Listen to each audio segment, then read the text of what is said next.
acuérdense que la próxima semana yo voy a darles un taller. El primer taller que tienen que hacer. Estos talleres, entre paréntesis, en algunos casos yo se los voy a dar para que ustedes lo preparen y le doy un tiempo, un plazo para que lo entreguen. En algunos casos van a ser individuales y en otros casos van a ser en duplas. Para que también tengan la oportunidad de trabajar en equipo. Fuera del trabajo que ya les comenté, que era esto del trabajo de investigación que tienen que hacer y que yo les entregué ya en la primera clase los grupos que se formaron y que están orientados a ciertas cosas bien específicas. Entonces, vamos a retomar. Voy a hacer compartir pantalla.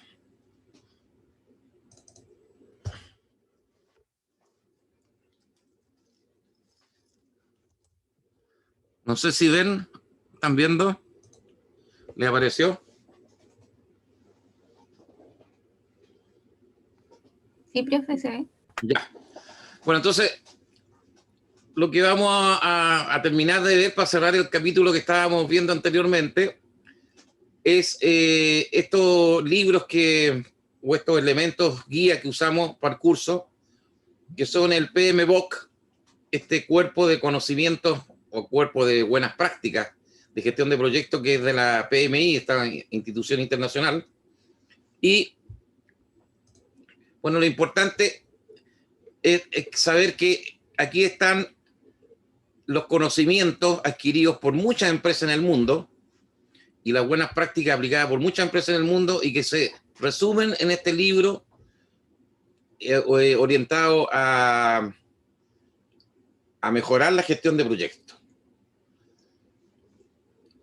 Se dice que la guía para el PMBOK es un documento que describe el subconjunto de conocimientos generalmente aceptados. Cuando se habla de conocimientos generalmente aceptados, estamos hablando de que es un estándar ya. Por lo tanto, es reconocido universalmente como algo probado, como algo calificado, algo que ya genera confianza.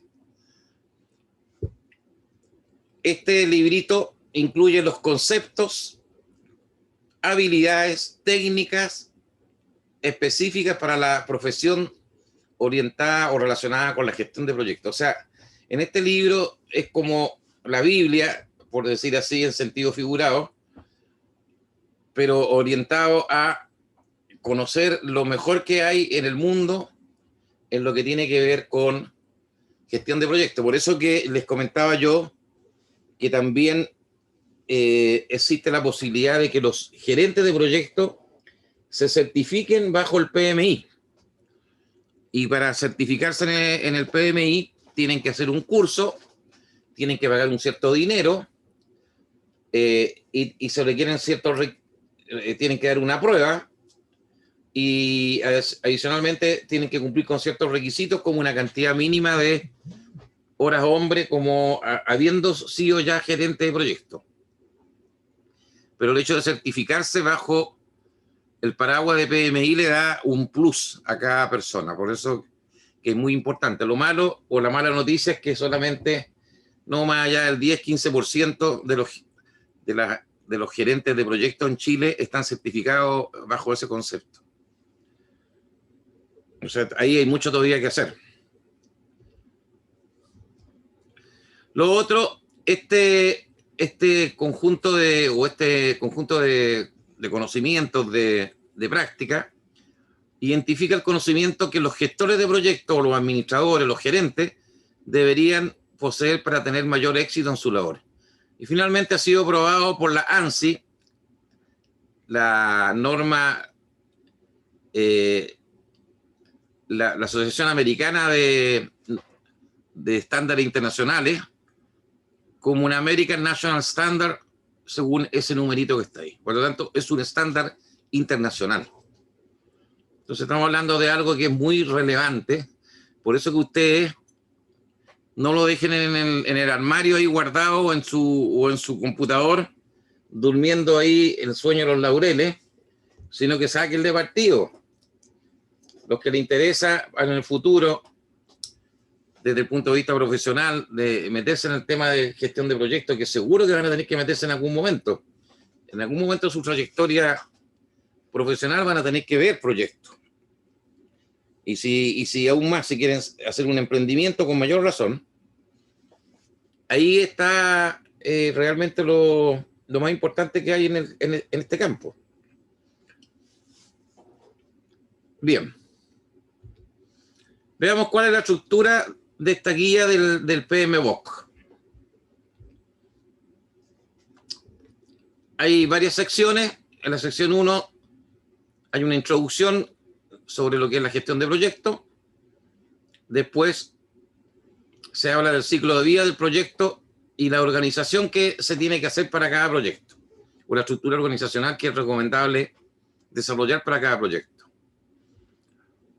En la sección 2 se habla de los procesos de gestión de proyectos, y en la sección 3 ya se habla de una gestión más específica, más focalizada. Se parte con la gestión de integración del proyecto, que esto lo tiene que normalmente hacer el gerente del proyecto, porque tiene que alinear todas las áreas en pos de un objetivo común. Después está la gestión del alcance del proyecto, qué es lo que considera como los límites del proyecto y cuáles son los productos y entregables del proyecto. Después está la gestión del cronograma o gestión del tiempo, que tiene que ver, ¿cierto?, con el cumplimiento de los plazos. Luego está la gestión de los costos del proyecto, que en el fondo tiene que ver con el presupuesto que se definió en términos de recursos humanos, recursos materiales, recursos financieros, para poder ejecutar el proyecto. Después está lo relacionado con el aseguramiento y control de calidad del proyecto. Son dos palabras distintas: asegurar la calidad y controlar la calidad. Son cosas distintas que después las vamos a ver. E incluso debería considerarse la mejora de la calidad, o lo que se llama mejora continua. Está también la gestión de los recursos humanos, en que se dan las prácticas y políticas que deben desarrollarse para seleccionar personas, para contratar personas, para desarrollar las personas, y para lograr que como equipo funcionen bien y den buenos resultados. Está después la gestión de comunicaciones, elemento vital dentro de un proyecto para poder comunicarse tanto internamente dentro del equipo que está ejecutando el proyecto, como para que haya una buena comunicación entre el que ejecuta y el que recibe el servicio, que es el dueño del proyecto o el mandante. Luego está la gestión de riesgo, que apunta a identificar todos los riesgos a los que puede estar sometido un proyecto. Riesgos financieros, riesgos de incumplimiento por calidad, riesgos de incumplimiento por los proveedores, y así, todos los elementos que pueden incidir como un riesgo. Luego de identificar esos riesgos, poder evaluar el impacto de los riesgos y como producto de ese impacto, definir los planes de mitigación o la manera como yo puedo reducir al máximo el efecto o el impacto del riesgo. Y finalmente está la gestión de las adquisiciones, que tiene que ver con todos los procesos relacionados con la planificación de las compras de materiales, compras de equipos, compras de o contratación de servicios, y luego todo lo que tiene que ver con el movimiento de materiales, el transporte de materiales, la calidad, asegurar la calidad de los servicios o materiales que se va a recibir el que está ejecutando el proyecto, etc.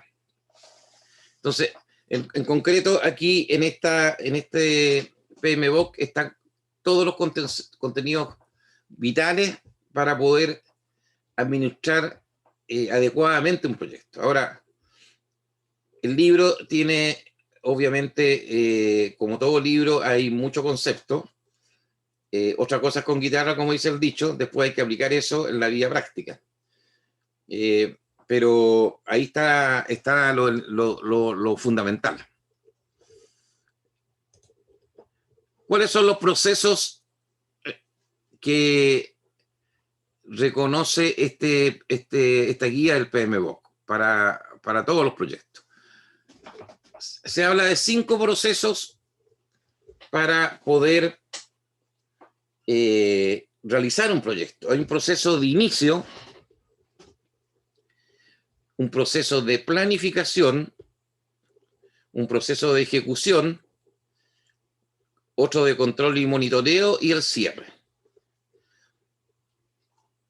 El inicio normalmente se produce una vez que, supongamos, Codelco llamó a licitación de un proyecto, se lo ganó una empresa contratista, y lo primero que hacen una vez que ya se va a partir del proyecto, se hace lo que se llama el kick-off meeting. Traducido al español significaría el puntapié inicial para comenzar. Es como la reunión de inicio, en que allí se reúne el contratista con el dueño del proyecto y se revisa la propuesta técnica y económica que entregó el ejecutor para la consecución del proyecto, y se hacen todos los ajustes para que con esto ya se haga la planificación final del proyecto. Porque entre medio pueden haber ocurrido como producto incluso de las consultas que se hacen para aclarar las bases, a veces aparecen nuevos criterios o nuevas directrices y eso se incorpora en la reunión de inicio y con eso se ajusta la planificación que ya había entregado el ejecutor cuando se presentó la propuesta. Con eso se hace entonces la planificación ya final. Luego que se hizo la planificación final y se tienen los cronogramas, las GAN y todo lo relacionado al uso de los recursos, se procede a la ejecución. Bueno, ahí en la ejecución es donde participa la mayor cantidad, obviamente, de mano de obra. Desde el punto de vista de los costos, esa es la fase que más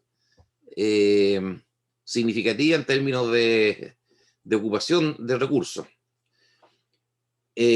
Paralelamente se está haciendo un control y monitoreo de todo lo que está ocurriendo en la ejecución, en particular, ¿cierto?, para verificar si los procesos están cumpliendo con los objetivos preliminares que se establecieron, si se están cumpliendo los plazos, si los costos que que está generando el proyecto están dentro del presupuesto, si la calidad que se está llevando en el proyecto está de acuerdo al plan establecido inicial.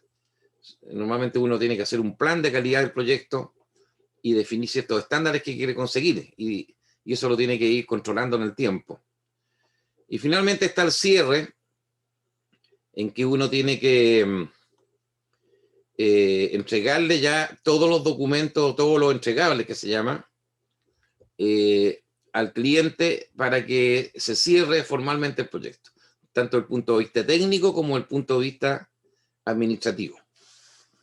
Esos son los procesos, y hay varias áreas de conocimiento que las voy a mencionar acá. Todas estas están relacionadas con el librito que yo les mandé.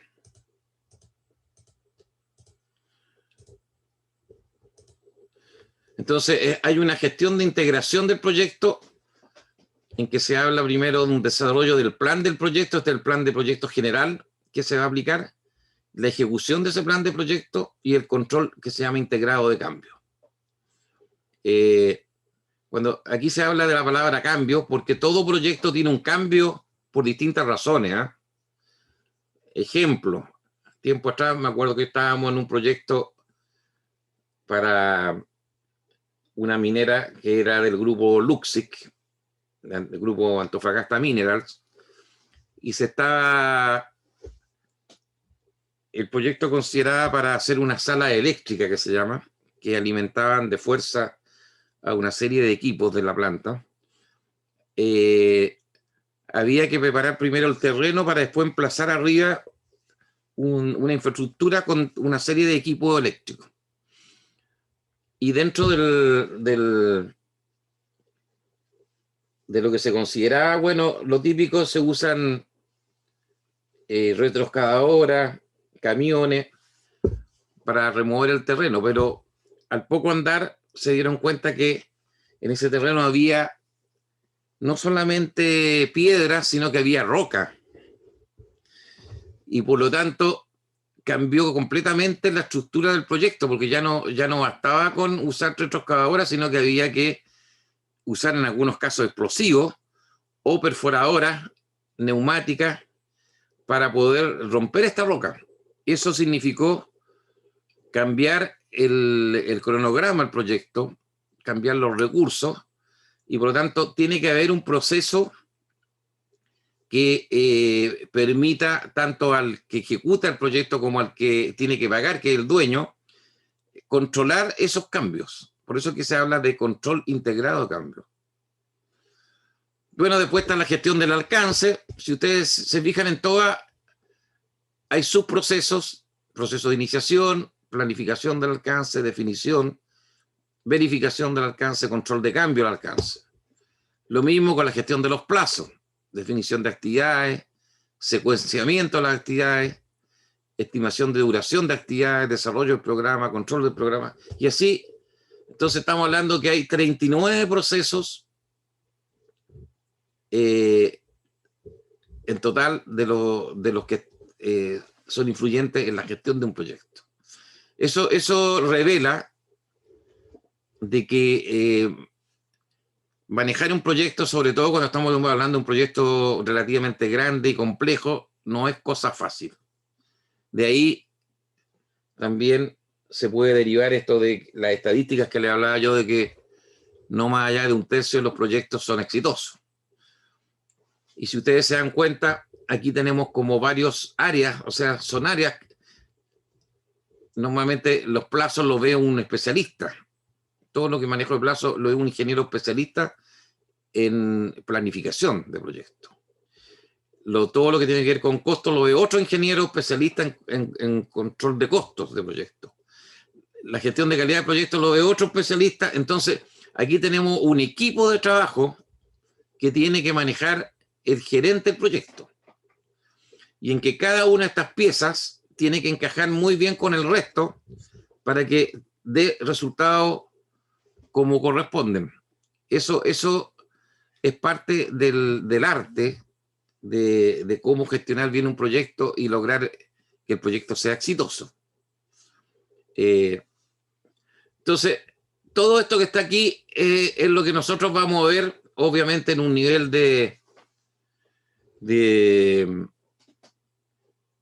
profundización hasta donde alcancemos, digamos, con el tiempo, porque esto da para mucho. O sea, aquí podrían salir 3 cursos de dirección de proyecto 1, dirección de proyectos 2 y dirección de proyectos 3, si uno quisiera ver todo esto con profundidad.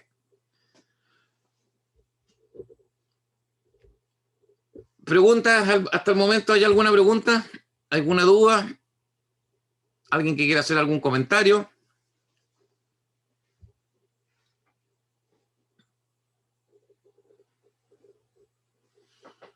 Yo voy a hacerle una pregunta a ustedes.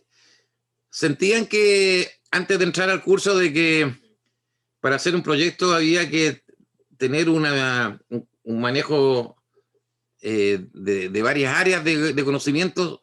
¿Visualizaban eso o no lo veían tan así? ¿Quién quiere dar alguna opinión?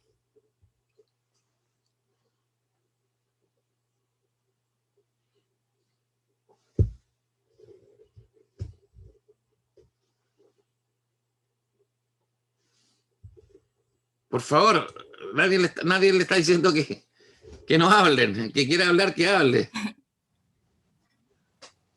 Bueno, Sí, profe, yo por lo menos tenía clarito que íbamos a tener que tener varias áreas de conocimiento para, por ejemplo, para definir un proyecto. Personalmente, yo no voy en un semestre tan avanzado como para decir que soy experto en alguna cosa. Así que, bueno, yo pensaba que este ramo en general iba a ser como una pincelada de varias, como varias materias distintas. Eso. Ya, está bien. ¿Quién más tiene alguna idea o comentario?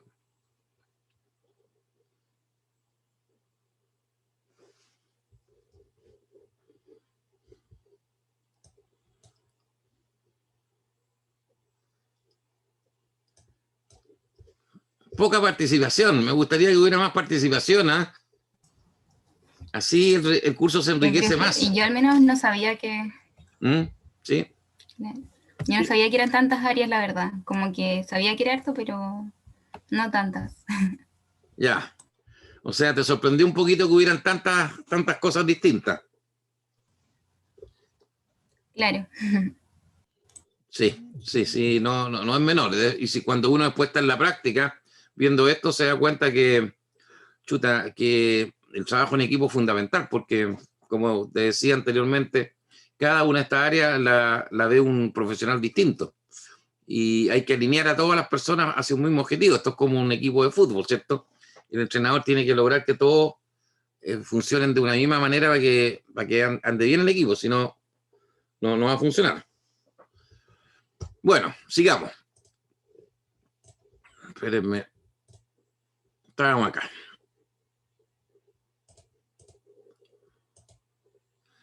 Bueno, hay una área de conocimiento, este es un resumen nomás, después todo esto lo vamos a desarrollar con calma, pero esto es solamente una introducción. La integración se desarrolla lo que se llama la carta del proyecto. ¿Ya?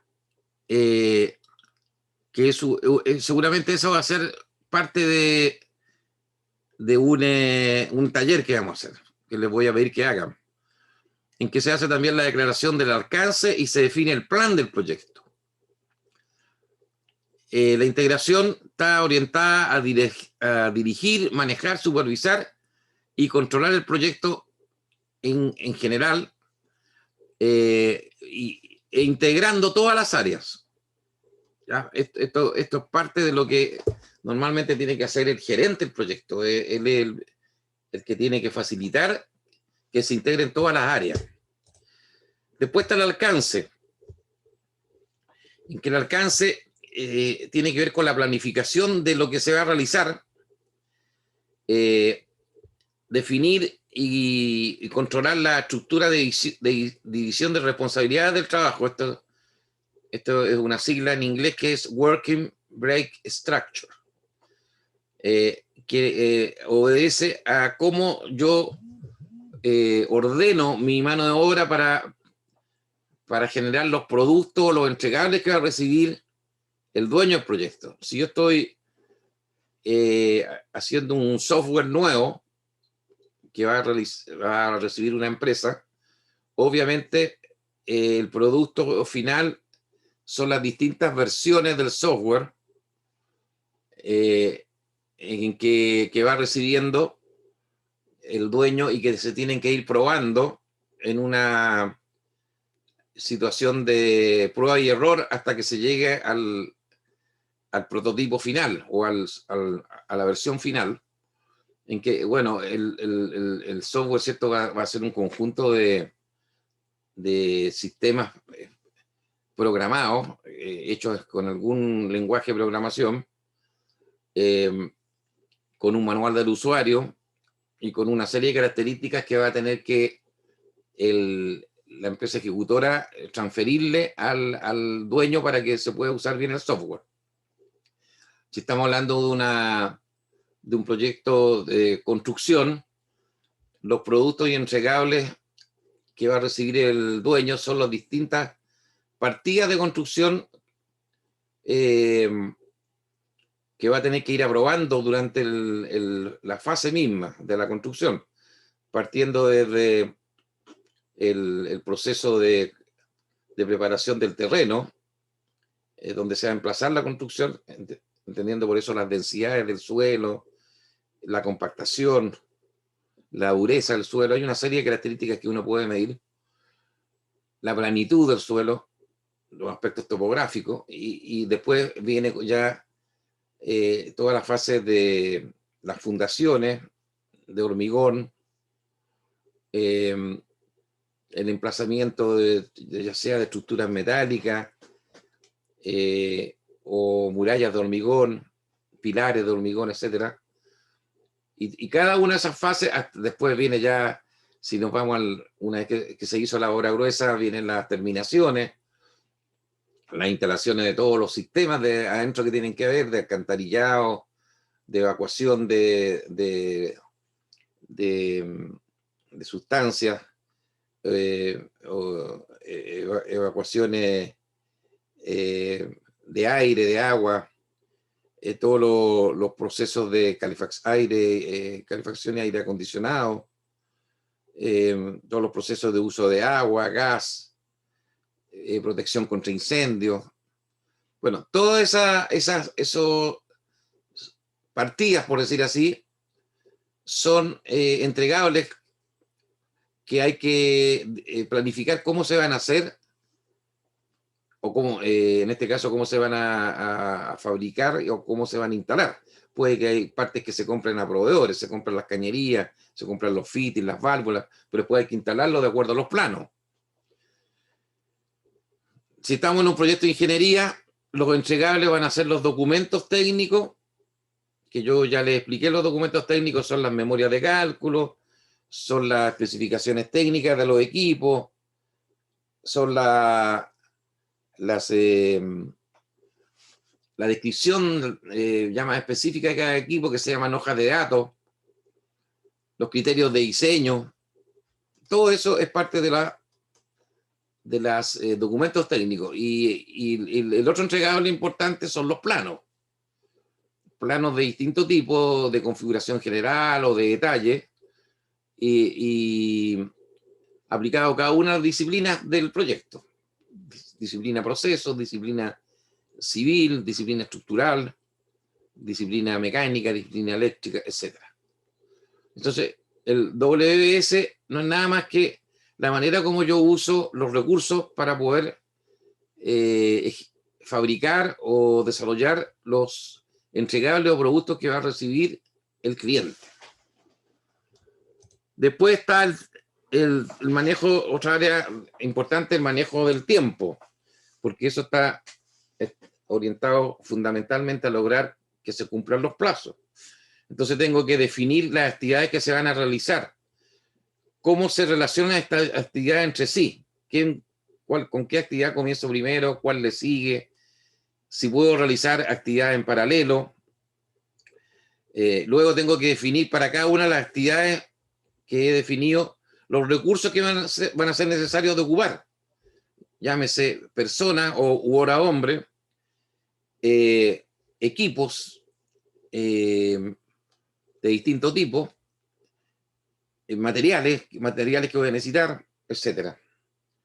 Y luego está el desarrollo ya y control del cronograma, que como les dije, es una carta Gantt que para un proyecto simple se puede hacer a través de una planilla Excel, pero si ya tengo un proyecto un poquito más complejo, tendría que usar algún software específico como el Microsoft Project.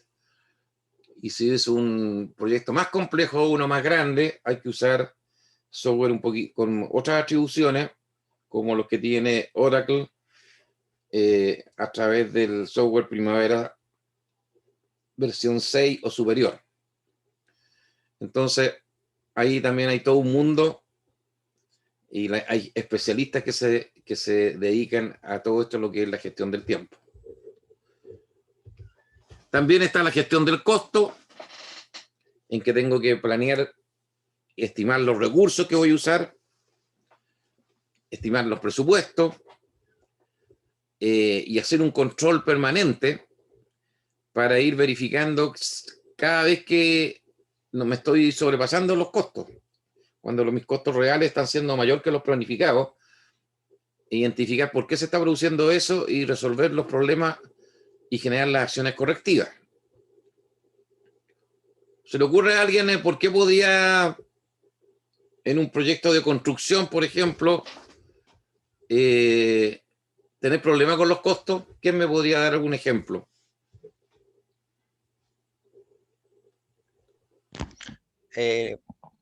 Un problema podría ser lo de la pandemia, Ya, que con la pandemia los materiales han subido mucho su precio. exacto.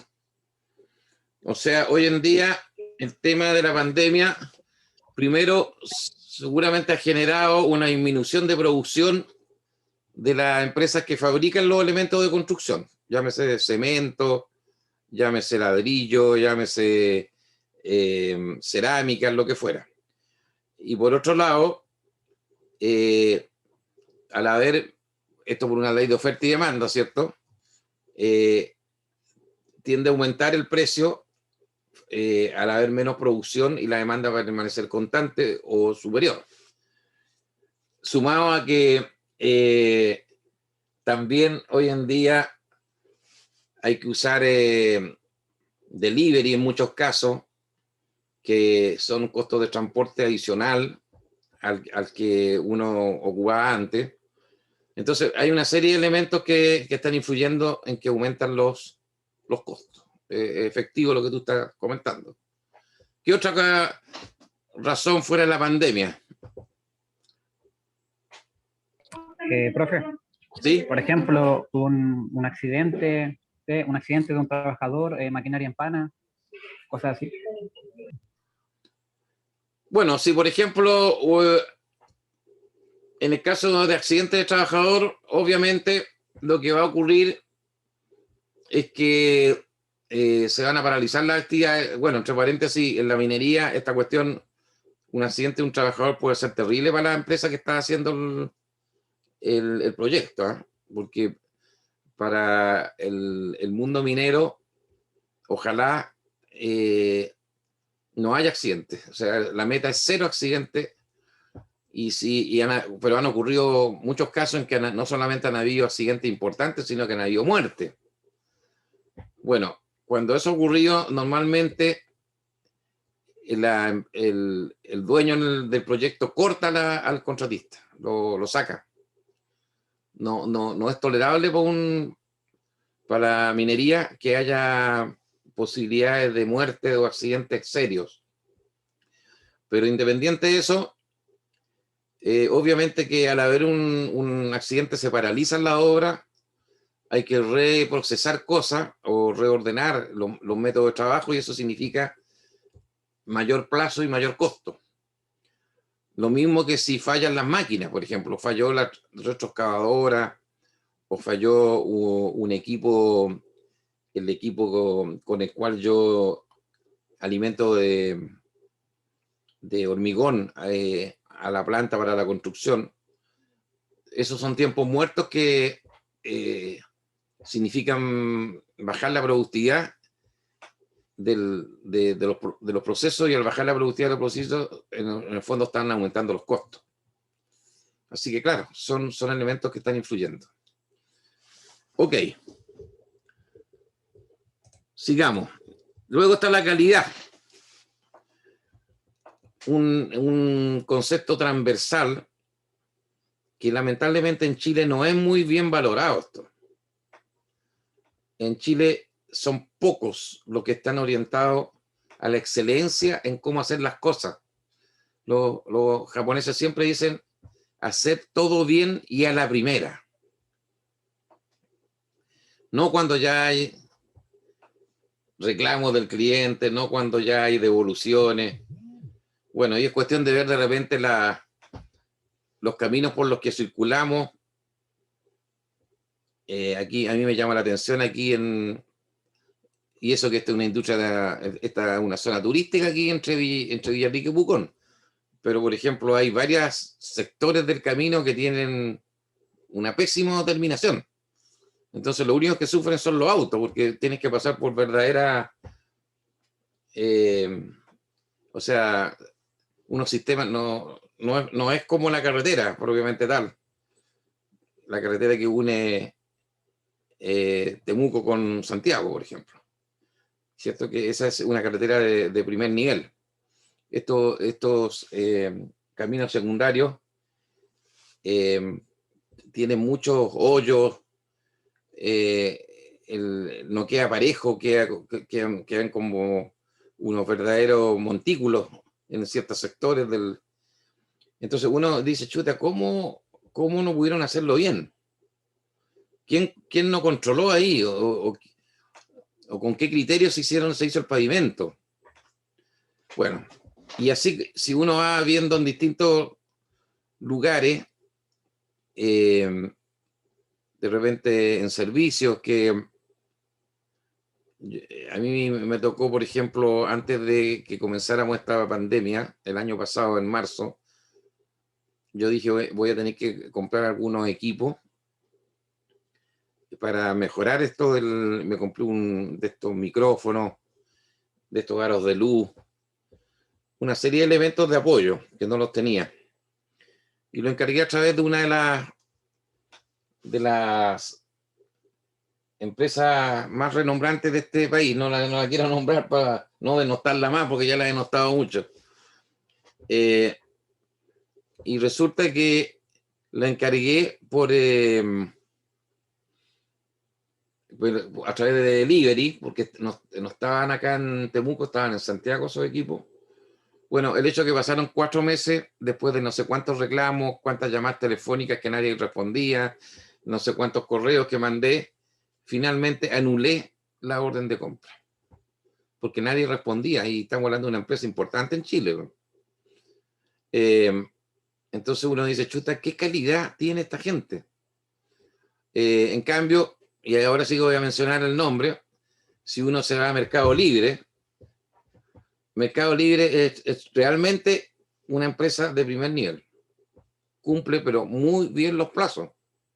Yo he comprado una serie de cosas a través de Mercado Libre. Bueno, ¿para qué decir Amazon? ¿Cierto? Una empresa internacional que ya es otro nivel. Porque ahí llegan las cosas hoy en día están llegando a través de drones en Estados Unidos, en Alemania, en los países avanzados. Con drones mandan todas las cosas y es mucho más rápido que usar los transportes tradicionales. Entonces, el planeamiento de la calidad también tiene que hacerse en un proyecto. Es lo que uno espera que cumpla la calidad. Es lo que uno espera que haya de aseguramiento de calidad. Y es lo que uno espera que haya como control de calidad. Pero la calidad al final la hacen las personas, también los equipos que se usan. Si un plano está mal hecho, no es de buena calidad, eso va a repercutir en la construcción. Si un equipo que tengo que usar para la construcción está descalibrado o está con tolerancia sobrepasada por desgaste y uso, también va a influir en la calidad. Entonces, ese es un elemento requete importante y muy influyente en el éxito del proyecto, pero requiere una cultura de calidad.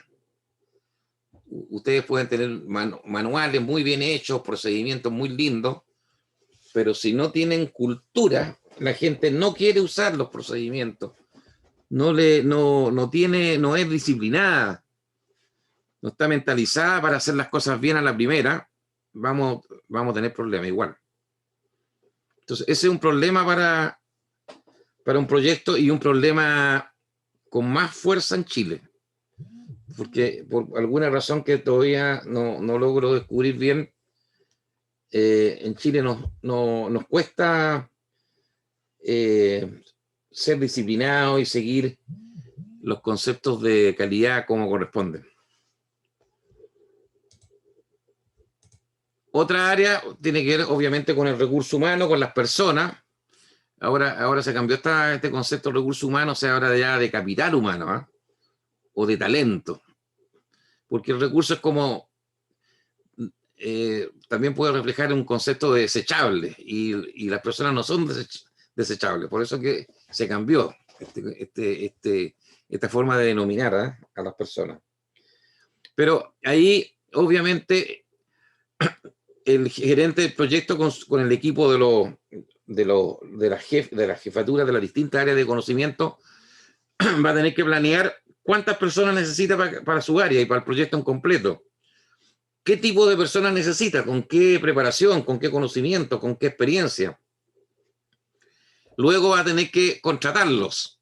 Va a tener que iniciar un proceso de selección y contratación. Imagínense cuando tenemos que pasar a la fase de ejecución de un proyecto de construcción grande, en que vamos a requerir 700, 800 personas haciendo la construcción. O subcontratando empresas que hagan esto. Entonces ahí ya viene todo un proceso bien complejo, porque en un corto plazo hay que contratar mucha gente y uno no se puede equivocar en contratar cualquier persona a la primera. Tiene que tener una cierta seguridad uno de que esa gente va a responder bien en calidad, en tiempo y en costo. Bueno, también las personas requieren desarrollarlas. No basta con pagarle su sueldo. La gente también quiere un desarrollo como profesional. Entonces eso implica capacitación, entrenamiento, darle algunos elementos que lo lleven a sentirse más grato en una empresa.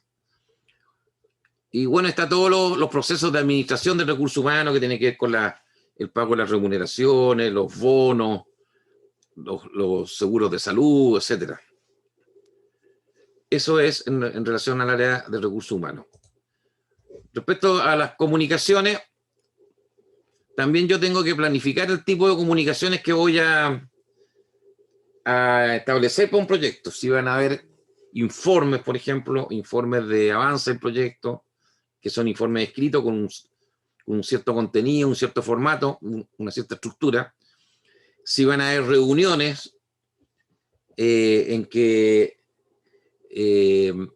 también definidas con una cierta estructura en que hacemos un intercambio de información. ¿Cómo voy a mandar la información que se está generando por el ejecutor para que la apruebe el dueño? ¿Y qué es lo que hago si es que no la aprueba? ¿Cómo lo reproceso? Y después nuevamente pido una aprobación.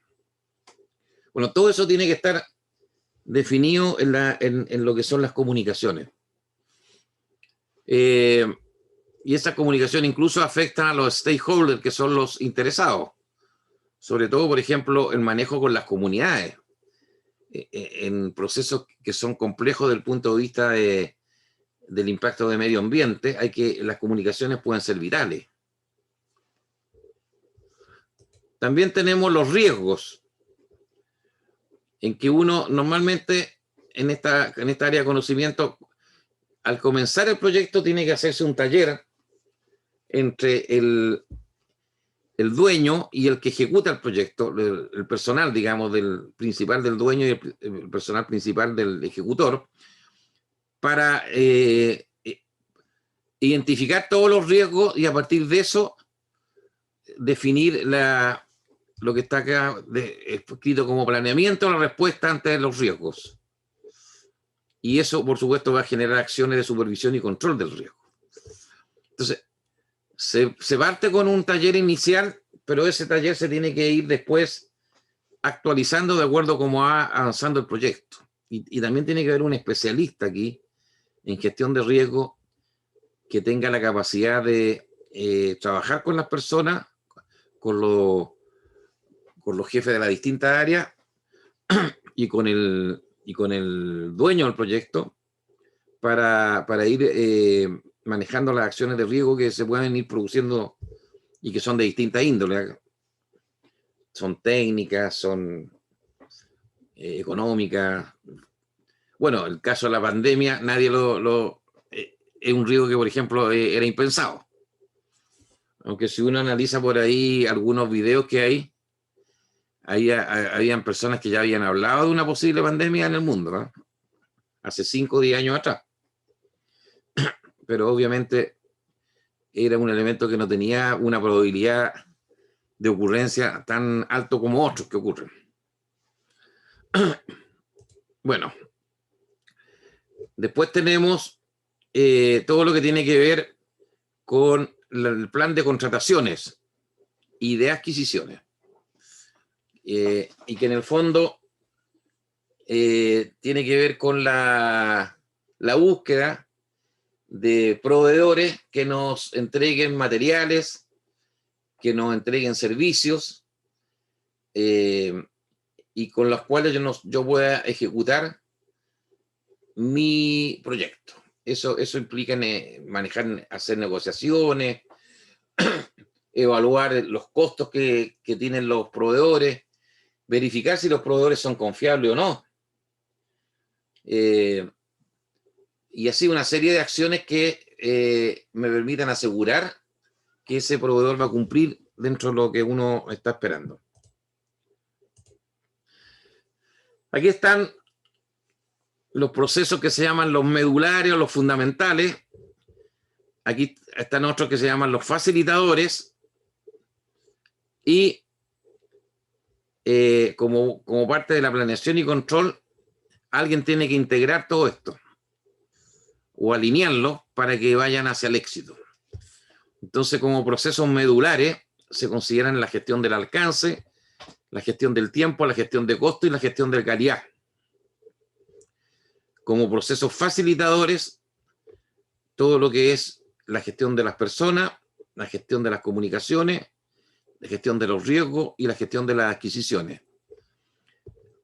Y cada uno de estos colorcitos distintos que están acá, como son administrados y manejados por distintas personas que tienen distintas visiones, distintos criterios, distintas maneras de enfocar los temas, alguien tiene que alinear todo esto y hacer que se sincronice bien para lograr el éxito. Ese se hace a través de un plan de actividades con su control respectivo, pero ese plan está monitoreado continuamente por el gerente del proyecto, que es el que tiene que ir logrando estos alineamientos y haciendo que todas las personas trabajen como un verdadero equipo. Porque es distinto, ¿cierto?, la diferencia entre agrupar un grupo de personas y lo otro es funcionar como equipo. Son dos cosas distintas. Eso lo tienen claro, ¿no?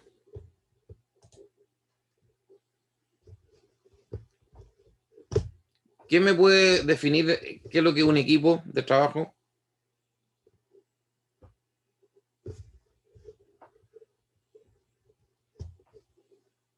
No un grupo de trabajo, un equipo. ¿Hay alguien que lo pueda definir? Un grupo de personas que ponen sus esfuerzos por lograr un bien común. Muy buena definición. ¿Quién lo dijo esto? ¿Quién Samuel Suazo. ¿Ah? ¿Quién habló? No entiendo. Samuel Suazo. Ah, ya.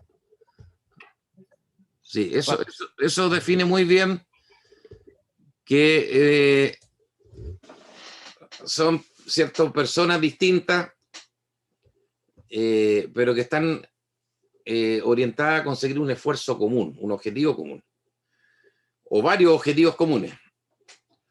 Lo importante es que la manera como se van a conseguir esos objetivos, los criterios que se van a usar, tienen que ser parecidos entre las distintas personas. Y si son distintos, quien tiene que corregir y orientar es el líder del proyecto, el gerente. Cuando hay controversias o enfrentamientos o dificultades entre los miembros del equipo, nuevamente el gerente del proyecto es el que tiene que poner las reglas en orden y sin generar mayores anticuerpos ni mayores problemas, sino que al contrario, logrando un consenso. ¿Cierto? El líder del proyecto también pasa a ser una especie de psicólogo ahí, sobre todo cuando hay personalidades muy fuertes o muy distorsionadas.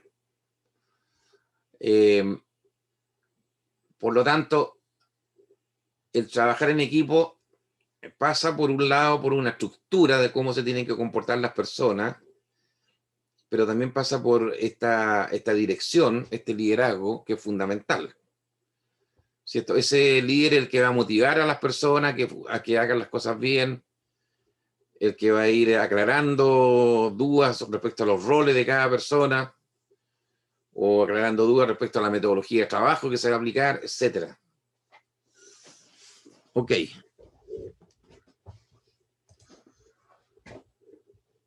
Primero, algunos elementos también importantes que hay que tener en la administración de proyectos, que debido a que los proyectos son una tarea única, cada proyecto tiene distintos entregables, distintos productos finales, obviamente envuelven un grado de incertidumbre, porque no son elementos repetitivos, son elementos nuevos, por decir así, y eso genera incertidumbre. Las organizaciones que ejecutan los proyectos usualmente los dividen el proyecto en varias fases. Dichas fases son conocidas como el ciclo de vida del proyecto.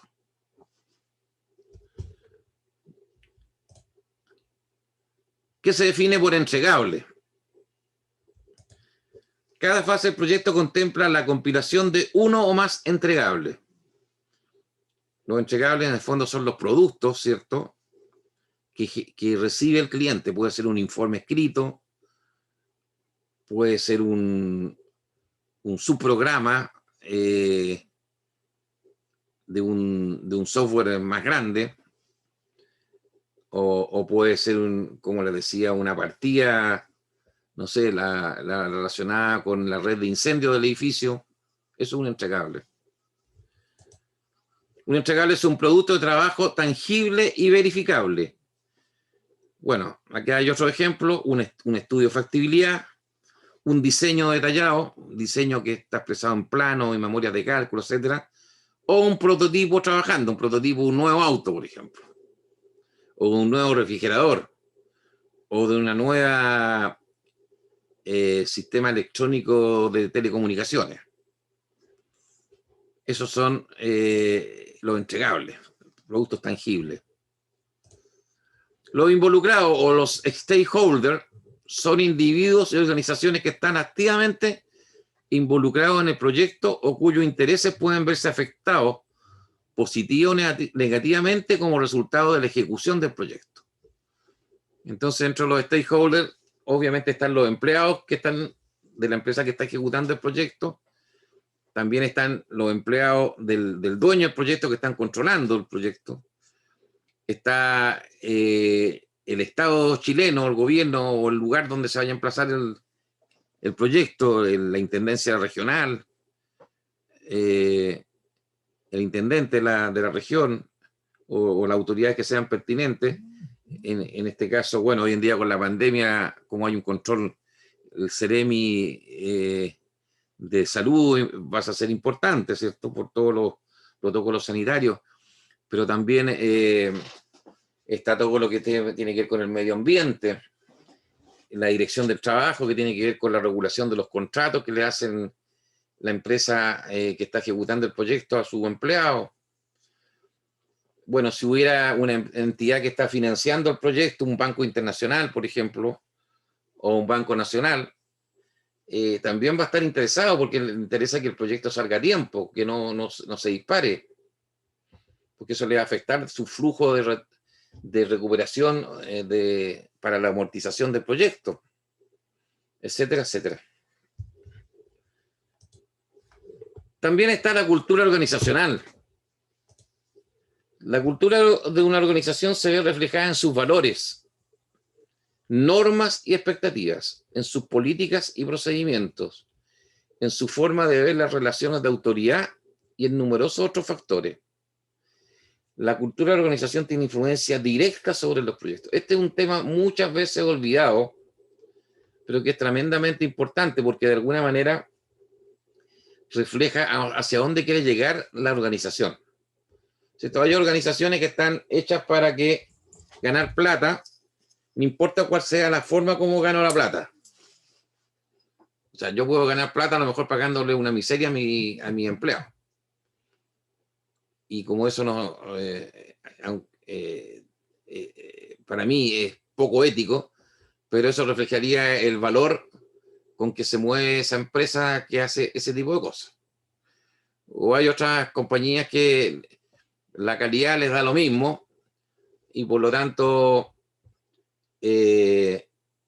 como esta empresa a las cuales yo le encargué una serie de productos a Santiago que nunca llegaron, y por supuesto que, ¿cuál ahora es mi reacción? Que yo a esa empresa yo no le compro más, y le compro a otras que sí me dan seguridad. Entonces, la cultura tiene que ver con eso, tiene que ver con esa impregnación de valores, de responsabilidad, honestidad, valores éticos en los negocios, que se van a ver reflejados en que no hay corrupción, por ejemplo, ni hay chanchullo o cosas raras.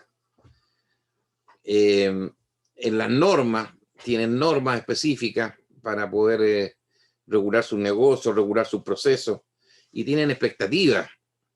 Hay empresas que es como los equipos de fútbol también, ¿cierto? Hay equipos que quieren jugar en la segunda solamente de Chile, otros que quieren llegar a la primera y otros que quieren ser campeones de América. Entonces hay expectativas distintas dependiendo de en qué parte estemos. Y también hay políticas. Las políticas en el fondo son una expresión de lo que la alta dirección de una compañía espera de su empresa. A lo mejor yo podría tener como política, por ejemplo, lograr desarrollar mi empresa para que sea una empresa exportadora importante dentro del país. Pero para ser exportadora tengo que cumplir con plazos, cumplir con calidad, tengo que tener una serie de requisitos, entonces para eso tengo que desarrollar la empresa. Entonces, esa cultura organizacional que parte probablemente de los dueños, de los accionistas, y después la toman los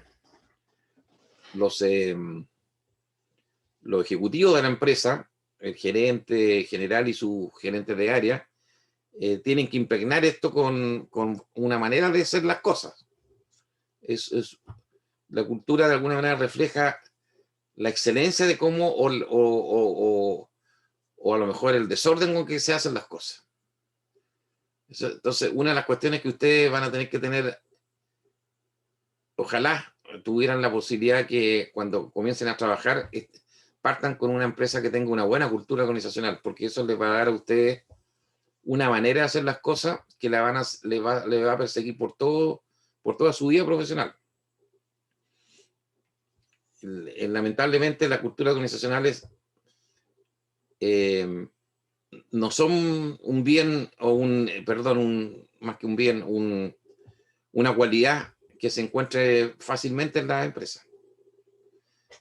Pero hay empresas que sí están preocupadas de esto y les interesa porque saben que es un elemento fundamental para su desarrollo. Bueno, lo otro es los estándares. Un estándar es un documento aprobado por un cuerpo reconocido que provee para un uso común y repetido reglas, guías o características de productos, procesos o servicios con los cuales cumplir no es una obligación, sino que es parte de lo que se hace. El estándar, ¿cierto? Permite definir, por ejemplo, una norma de emisión de contaminantes para evitar, por ejemplo, el aumento de temperatura con la crisis global que hay del calentamiento global. Entonces, por eso que hoy en día se habla que de aquí al 2030, en muchos países de avanzada de Europa, ya no van a haber autos a benzina o petróleo diésel, se van a hacer todo eléctrico. Porque ese es el estándar que definió la Unión Europea para atacar o abordar el tema de del calentamiento global. Bueno, las áreas de competencia. Aquí están las áreas de competencia que se tienen que tener en cuenta para generar o manejar un proyecto. Primero hay que conocer los fundamentos, que son los conceptos de gestión de proyectos. Hay que tener conocimientos, normas y regulaciones del área de aplicación. Si estamos haciendo un proyecto minero, habrá que conocer las normas y regulaciones que hay en el área minera. Si estamos hablando de retail, lo mismo que lo que ocurre en ese ámbito, ese va a depender del sector económico y en qué momentos, en qué lugar se hace el proyecto. Conocimiento del entorno del proyecto, de las comunidades, del entorno físico donde se va a realizar, la región, el lugar físico donde va a estar emplazado el proyecto. Conocimiento y habilidades de dirección general, esto para la jefatura sobre todo, y habilidades interpersonales, habilidades de comunicación, habilidades de trabajo en equipo. Bueno, esos son elementos que se tienen que tener en cuenta. Lo otro que es importante es la comprensión del entorno del proyecto. Todos los proyectos se planifican e implementan en un contexto social, económico y ambiental y tienen un impacto positivo o negativo, intencional o no intencional. O sea, hay empresas que se han instalado en Chile y que lamentablemente han dañado muy fuertemente el medio ambiente. Por ejemplo, hay una minera que no la voy a nombrar, importante ahí en la tercera región, pero que para su consumo de agua, las compañías mineras ocupan mucha agua en su proceso. Empezaron a sacar agua con pozos, digamos, específicos en determinadas zonas de la región. Estamos hablando de la tercera región, cerca de Copiapó. Bueno, y resulta que sacaron tanta agua que las napas subterráneas se empezaron a agotar. Y esto empezó a generar serios problemas con las comunidades que ocupaban la agua. Bueno, en ese caso, sin querer, a lo mejor sin intención o con intención, no conozco los datos, esta gente provocó un daño terrible ahí en esa zona. Hoy en día ya se le está exigiendo a las empresas mineras nuevas que usen plantas desaladoras que convierten, ¿cierto?, el agua de mar en agua potable, en agua dulce.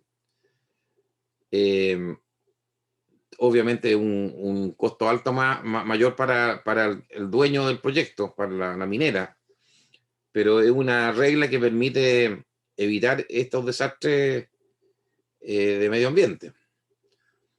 Lo mismo puede pasar con las contaminaciones de ríos, contaminaciones de mares, bueno, la misma contaminación del suelo que también ocurre en otros lados. Bueno, todo eso es parte de lo que tiene que estar también ser de análisis para los que están ejecutando el proyecto. En el contexto del proyecto se debe considerar un ambiente cultural y social donde se va a desarrollar.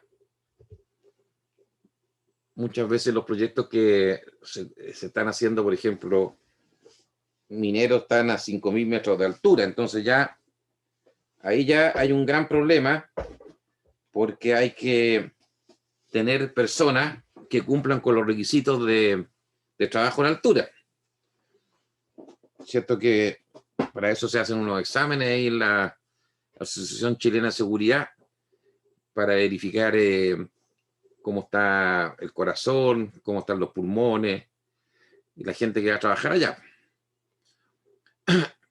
Además, se trabaja en las mineras, por ejemplo, se trabaja en turnos. Turnos de 7x7, 10x7, hay distintos turnos. Y eso implica que la gente tiene que estar confinada en un cierto periodo, sobre todo cuando está trabajando ahí a 4.000, 5.000 metros de altura, en un sector agreste, árido, porque está metido en la cordillera, donde no hay nadie, y está en unos containers trabajando, entonces está en un ambiente distinto. Entonces es parte de lo que hay que considerar. Bueno, puede haber un ambiente internacional y político, hay un ambiente físico, etcétera. Todos esos son elementos que hay que considerar. ¿Cuáles son los conocimientos y habilidades de dirección general?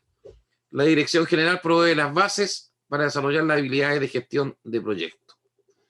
O sea, en el gerente de proyecto están los elementos más importantes que deberían considerarse para la gestión de proyectos. La literatura de dirección general documenta estas habilidades y su aplicación en un proyecto es fundamentalmente la misma. O sea, hay ciertas habilidades que están ya predefinidas para el gerente de proyecto. La diferencia está en que entre un proyecto y otro, la forma como se aplican esas habilidades puede ser distinta. Las habilidades interpersonales, ¿qué es lo que incluye? Incluye comunicación efectiva. Tiene que comunicarse muy bien un gerente de un proyecto, un líder de un proyecto, con la gente que tiene a su cargo, con el cliente, etcétera. Tiene que hacer buenas presentaciones, tiene que saber redactar bien, tiene que ser un tipo con una locución o con una presentación oral que sea efectiva. Luego, tiene que influenciar la organización, sobre todo en el gerente del proyecto, tiene que sus miradas, sus visiones, sus decisiones tienen que ser influyentes en el equipo en que está trabajando o con el cual está trabajando. Tiene que tener ese liderazgo, y que el liderazgo, ¿cierto?, es el que va indicando hacia dónde va, cuál es la visión, hacia dónde vamos y con qué objetivos queremos alcanzar. Tiene que motivar a su gente. Es muy importante para conseguir los objetivos, que la gente esté motivada hacia el cumplimiento de esos objetivos. Y eso pasa por desde generar condiciones de trabajo adecuadas, que hayan sueldos razonables, que el trabajo con los compañeros no esté exento de tensiones. Ahí pueden haber muchas razones por las que tienen que ver con la motivación, incluso cosas personales, ¿eh? Y ahí también el gerente tiene que ser capaz de ponerse en el zapato del otro, tener empatía, que se llama, y poder ayudar a resolver los problemas para que la motivación esté de la mejor forma. Negociación y manejo de conflictos. En todo proyecto se va a tener que negociar con el cliente, con el Estado, con los proveedores, y van a haber conflictos de distintos índoles que va a tener que saber, sobre todo el gerente va a tener que saber interpretarlo y solucionarlo, ayudar a solucionarlo. Solución de problemas de distintos tipos, administrativo, técnico, económico, de forma de actuar, conducta. Puede ser, depende de en qué lado esté metido, pueden ser muchos o pocos los problemas.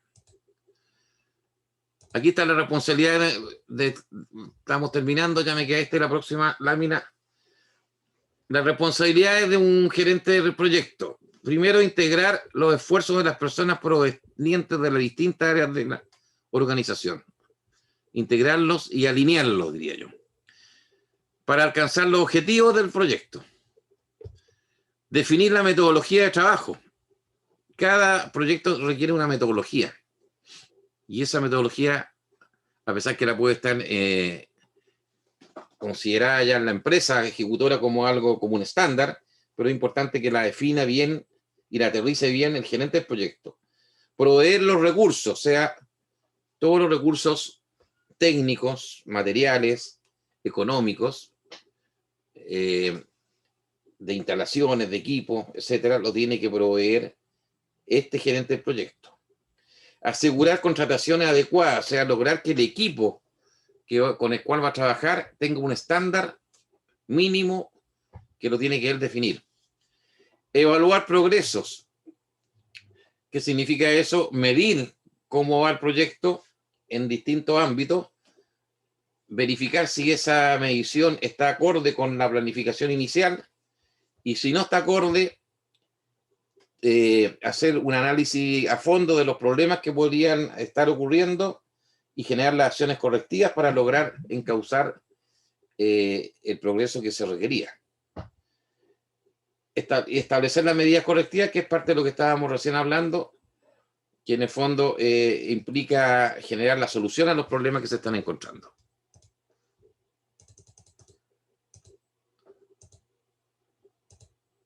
Y tiene que tener competencias, por lo tanto, un gerente de proyecto que están relacionadas con los temas que vimos anteriormente: liderazgo, competencias de comunicación, de coordinación de recursos y de personas, motivación sobre todo de personas, negociación con distintos actores del proyecto, capacitar, porque un gerente también tiene que capacitar a su gente ahí en el día a día, y tener competencias duras en el ámbito del proyecto, competencias duras en aspectos técnicos, dependiendo si estamos hablando de un diseño de un software, estamos hablando de un proyecto constructivo, estamos hablando de un proyecto social, estamos hablando de un proyecto de innovación, lo que fuere. Voy a terminar con la última, con esta.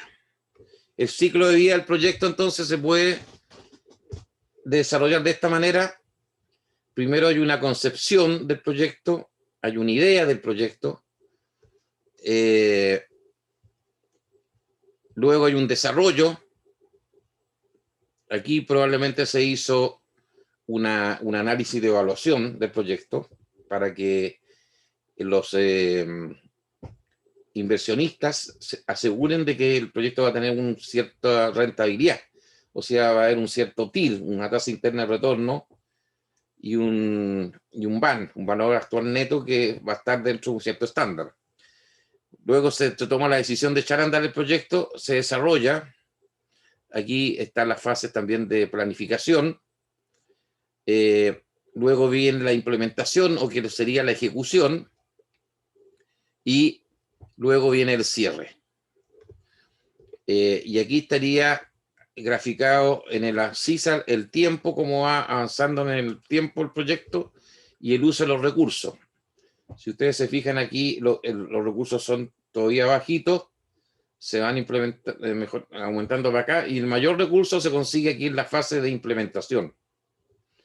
Entonces, en un proyecto que comienza con una ingeniería y termina con una construcción, podría ocurrir que en el desarrollo del proyecto, que es la ingeniería, que está en esta fase, si hay problemas aquí, la repercusión va a ser acá, cuando se esté implementando, cuando se esté construyendo. Y como aquí es donde se usan los mayores costos, cualquier falla en la ingeniería puede ser catastrófica en la construcción. Entonces, ojo, que este ciclo para hacer un proyecto de inversión que pasa desde la ingeniería, después de la construcción y ya la puesta en marcha, es fundamental en varias etapas. Vamos a llegar hasta aquí. Hoy, ¿tiene alguien alguna duda? ¿Alguna pregunta? ¿Alguna consulta? ¿Qué les parece